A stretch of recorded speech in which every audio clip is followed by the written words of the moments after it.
Hi, I'm Dr. Alfred Dawes, and this is UC on Life Support.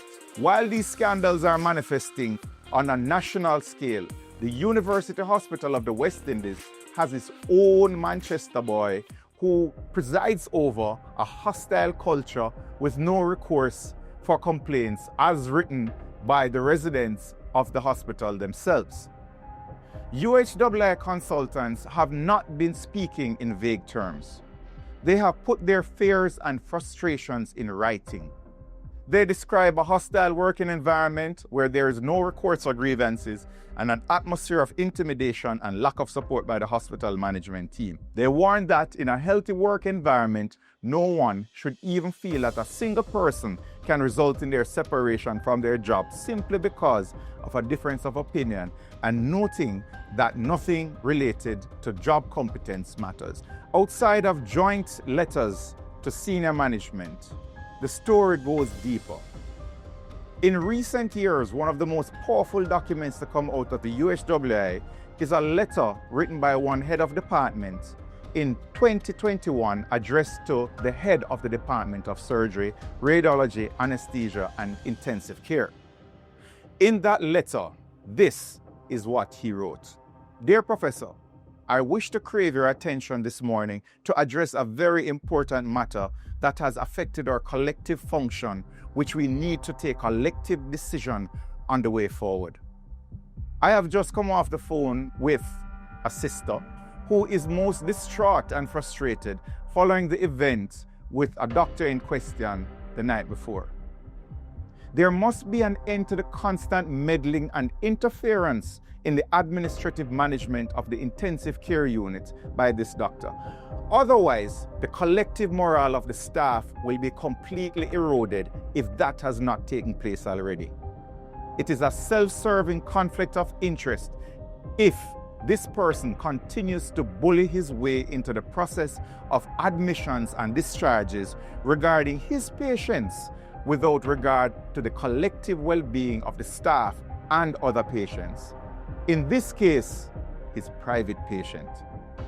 This behavior has enabled other consultants who have also embarked on a similar pattern of behavior, with a constant recall to the fact that since this person is allowed to go so unchecked, we lack the moral authority to call them to order.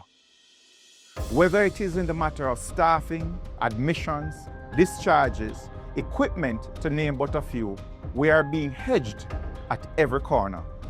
This affects all levels of our staff, medical, nursing, and technical staff. We just want to be given the room and space to function and make our decisions without undue stress and pressure. The decisions regarding admissions and flow of patients within the ICU should be left to the ICU management team, which are very capable of making those decisions.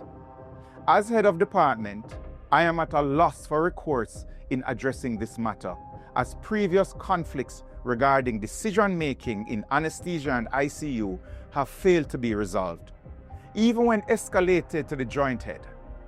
At every level, this has gone on unchecked, and how we move forward as a department needs to be discussed. We cannot have one rule for others and a different one for this person under his current leadership, which also happens to be a senior role in the hospital.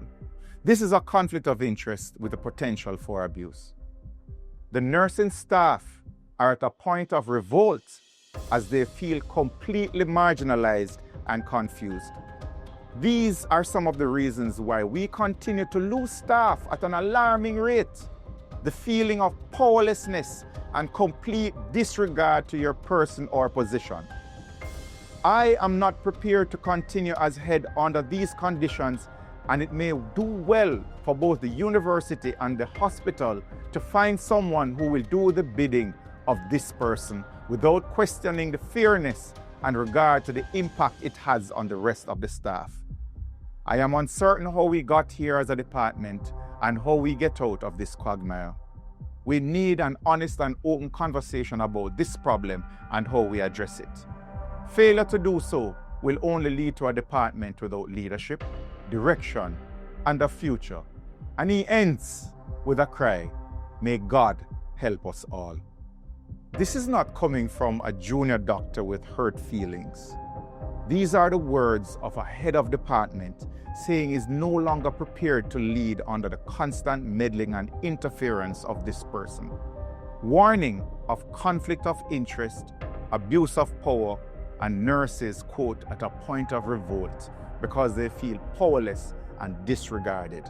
It is clear that staff are not just uncomfortable, they are being driven out by a leadership culture they describe as bullying, conflicted, and unchecked.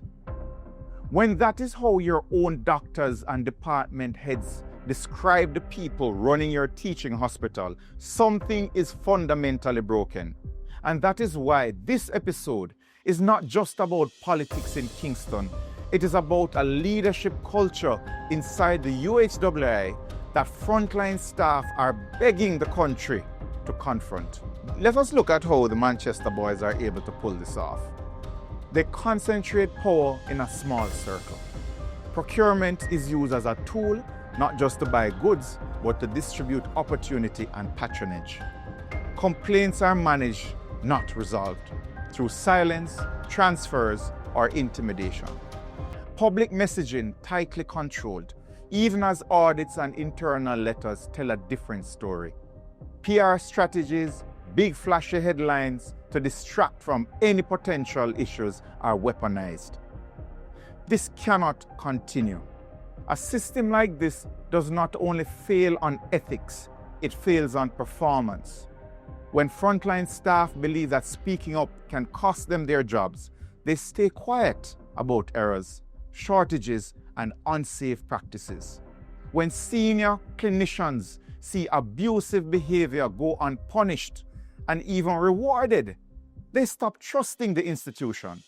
When billions are spent under a minister with a history of procurement scandals while basic infrastructure collapses, the public loses faith in the entire healthcare system. UHWI is not a district hospital. It is not a community hospital. It is the main teaching hospital of the University of the West Indies and the referral center for 18 countries across the Caribbean. It trains the doctors, nurses, and specialists who will staff hospitals from Belize to Barbados to Guyana. Allowing a Manchester boys culture built on protectionism, intimidation, and opaque procurement to remain in place at the University Hospital of the West Indies is not just bad for Jamaica, it is a direct threat to regional health security. The Manchester Boys Club have left fingerprints everywhere on stalled Cornwall regional projects, contracts, bad rice, COVID spending with missing contracts, and now, even after concerns about procurement were raised with the $31 million drill at Bustamante, we now have a $500 million black hole at the UHWI in a hospital where doctors sleep without proper beds and beg for basic supplies. This is not a coincidence, it is a culture. We have already laid out how the scandal unfolded in the Auditor General's report and what must be done to save UHWI. Will Jamaica continue to accept this type of governance in the health sector? Or will we finally demand a system where competence, transparency, and patient care come first? I am Dr. Alfred Dawes, and this has been UC on Life Support.